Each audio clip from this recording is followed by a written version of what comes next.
The Priestess and the Warrior. Part 1. The Sacred Temple. Inanna knelt before the altar, her dark hair cascading down her back as she bowed her head in prayer. The flickering light of oil lamps cast dancing shadows on the intricately carved stone walls of the temple. Incense smoke curled lazily through the air, carrying the priestess's whispered supplications to the ears of the gods. Great Ishtar, goddess of love and war, hear my plea. Grant us your divine protection in these troubled times. At 19 years old, Inanna had already devoted her life to serving as a priestess in the temple of Ishtar. It was a calling she had felt from a young age, and one she embraced wholeheartedly. The rituals, the ceremonies, the sacred duties, they gave her life purpose and meaning. And yet lately, she had begun to feel a strange emptiness, a yearning for something more.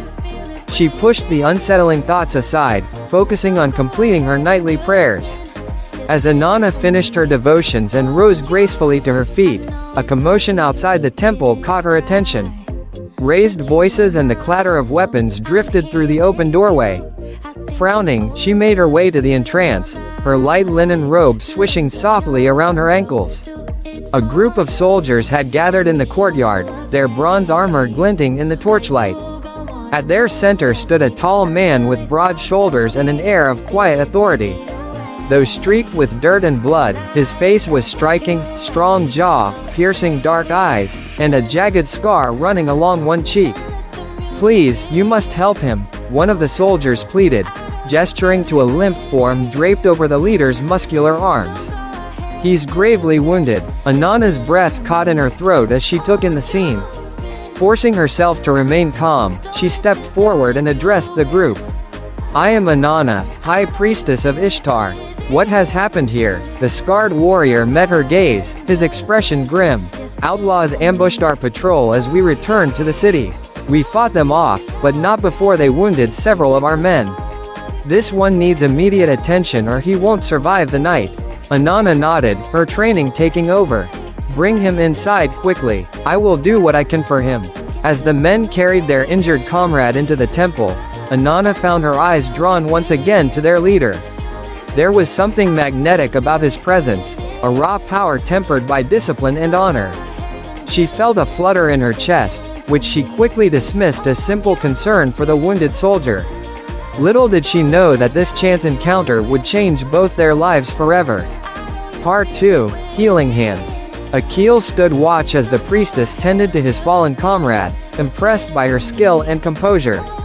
Her delicate hands moved with practiced ease as she cleaned and dressed the ugly gash across the man's torso. Soft words of comfort fell from her lips, soothing the soldier's pained groans. He found his eyes continually drawn to her face, the gentle curve of her cheek, the slight furrow of concentration between her brows. There was a quiet strength about her, a deep well of compassion that stirred something long dormant in Akil's battle-hardened heart. "Focus, you fool," he chided himself. "She is a priestess, sworn to the goddess. Such thoughts are forbidden." And yet he could not tear his gaze away as she worked tirelessly through the night to save the wounded man's life. Her dedication and selflessness only increased his grudging admiration. As dawn's rosy fingers crept across the sky, Inanna finally straightened, exhaustion evident in the slump of her shoulders. "I've done all I can," she said softly. "With the blessing of Ishtar, he should recover. But he'll need to remain here for several days to regain his strength." Akil nodded, relieved that his soldier would live. "Thank you, priestess. We are in your debt." He hesitated, then asked, "Is there anything I can do to help?" "You must be tired after tending to him all night." Inanna looked up, seeming to truly notice him for the first time. A small smile curved her lips. "That's very kind of you, but I'll be fine. Caring for those in need is part of my sacred duty." "Even so, you have gone above and beyond," Akil insisted. "At least allow me to fetch you some food and water. You need to keep up your strength as well." After a moment's hesitation, Inanna nodded gratefully. "Thank you. That would be most welcome." As Akil turned to leave, she called out, "I don't believe I caught your name, soldier." He paused in the doorway, looking back over his shoulder. "Akil. I am Akil, captain of the city guard." "Well met, Captain Akil," Inanna replied softly. May Ishtar watch over you." Their eyes met for a long moment before Akil tore himself away, his heart pounding in a way he hadn't felt since he was a green recruit facing his first battle. "Dangerous waters, old friend," he warned himself. "Best to keep your distance." But even as the thought formed, he knew it was already too late. Part 3. Stolen Moments. Over the next few days, Akil found himself drawn back to the temple again and again. He told himself it was simply to check on his recovering soldier, but in truth his visits had little to do with duty. Each time he arrived, Inanna's face would light up with a warm smile that made his chest tighten. They began to talk more, first about the injured man's progress, then about their respective roles and responsibilities. Soon they were sharing stories of their childhoods, their hopes and dreams, their deepest fears. Akil found himself opening up to her in a way he never had with anyone before. The horrors he'd seen in battle, the weight of command, the loneliness of leadership, he poured it all out to her sympathetic ears. And in turn, she confided her own struggles and doubts. "Sometimes I wonder if I made the right choice, dedicating my life to the temple so young," Inanna admitted one evening as they sat in the courtyard, watching the sunset paint the sky in brilliant hues. "Don't misunderstand, I love serving Ishtar. But there are moments when I yearn for more." Her eyes met his, filled with a mixture of longing and guilt. Akil's breath caught in his throat. Before he could stop himself, he reached out and took her hand in his. "You are an extraordinary woman, Inanna," he said softly. "Surely the goddess must see how faithfully you serve her. Is it so wrong to want happiness for yourself as well?" Inanna's fingers tightened around his. "And what of you, Akil? Do you not deserve happiness too? You who risk your life daily to protect our people." The air between them crackled with unspoken desire. Slowly, inexorably, they leaned towards each other. Akil's heart pounded in his ears as Inanna's eyes fluttered close. A clatter of pottery shattering on stone made them spring apart guiltily. One of the temple acolytes stood frozen in the doorway, eyes wide with shock at the intimate scene she'd stumbled upon. Inanna leapt to her feet, her face flushed. "Miri, we were just..." But the young girl had already fled, no doubt to report what she'd witnessed to the senior priests. Akil cursed under his breath. "I'm sorry, I should go. I never meant to compromise your position here." Inanna caught his arm as he turned to leave. "Akil, wait, I don't regret what almost happened. Whatever comes of this, know that my feelings for you are real." He cupped her cheek gently, drinking in the sight of her lovely face. "As are mine for you. But we must be careful. The consequences if we're caught." She nodded sadly. "I know. Go now, before anyone else sees you here. But please, come back when you can. Even if we can never act on these feelings, your friendship means everything to me." With a final lingering look, Akil slipped away into the gathering darkness. Both of their hearts ached with the bitter sweetness of forbidden love. Part 4. Divine Wrath. For weeks, Akil and Inanna stole whatever moments they could together, always under the guise of innocent friendship. A brush of hands as she tended his minor training injuries. Loaded glances across crowded festival gatherings.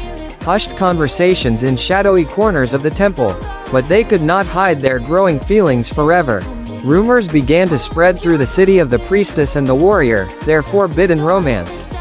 Some sighed over the tragic beauty of their star-crossed love. Others muttered darkly of blasphemy and divine retribution. The whispers reached the ears of the head priest, a stern man named Enlil who took his duty to Ishtar very seriously. He confronted Inanna one morning after prayers. "These rumors displease the goddess greatly," he said, his lined face set in a disapproving frown. "You have taken sacred vows, child. To break them would bring Ishtar's wrath down upon us all."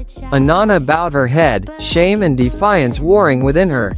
"Forgive me, father. I never meant any disrespect to the goddess. But surely Ishtar, who embodies love itself, would not condemn the feelings in my heart." Enlil's expression softened slightly. "Oh, my dear, I know the pull of earthly desire can be strong. But you are meant for greater things. Your duty is to all our people, not just one man. You must put these girlish fancies aside and rededicate yourself to your sacred calling." Torn between her faith and her heart, Inanna nodded reluctantly. Yes, father, I will do as you say. But even as the words left her mouth, she knew it was a promise she could not keep. That night, a great storm broke over the city. Lightning split the sky and thunder shook the very foundations of the temple. The priests huddled in fear, certain it was a sign of Ishtar's displeasure. In the midst of the tempest, Akil appeared at Inanna's door, soaked to the skin and wild-eyed. Inanna, are you alright? When I saw the storm, I feared. I had to see you. She pulled him inside, her heart leaping at the sight of him despite her misgivings. Akil, you shouldn't be here. The priests already suspect. If they find you. He silenced her with a passionate kiss, one hand tangling in her hair as the other pulled her close. Inanna melted against him, all thoughts of propriety forgotten in the heat of his embrace. When they finally broke apart, breathless, Akil rested his forehead against hers. I don't care anymore, he said fiercely. Let them find us. I love you, Inanna.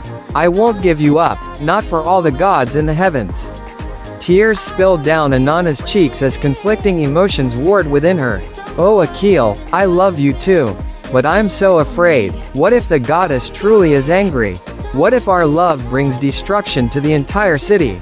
Before Akil could respond, a deafening crack of thunder split the air. The ground beneath their feet began to tremble ominously. Earthquake! Akil shouted, pulling Inanna towards the door. We have to get out of here. They raced through the shaking temple as chunks of masonry crashed down around them. Priests and acolytes ran screaming in every direction, certain that the end times were upon them. Just as they reached the relative safety of the courtyard, Inanna heard a terrified cry from behind them. She turned to see young Miri trapped beneath a fallen column, reaching out in desperate plea. Without hesitation, Inanna pulled away from Akil and ran back into the crumbling building.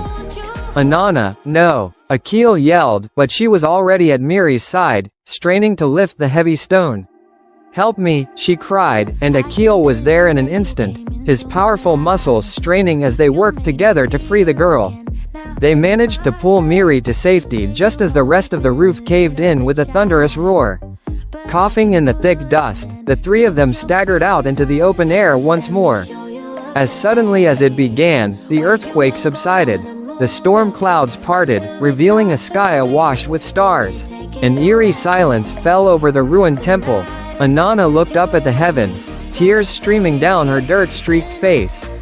Great Ishtar, forgive us, she whispered.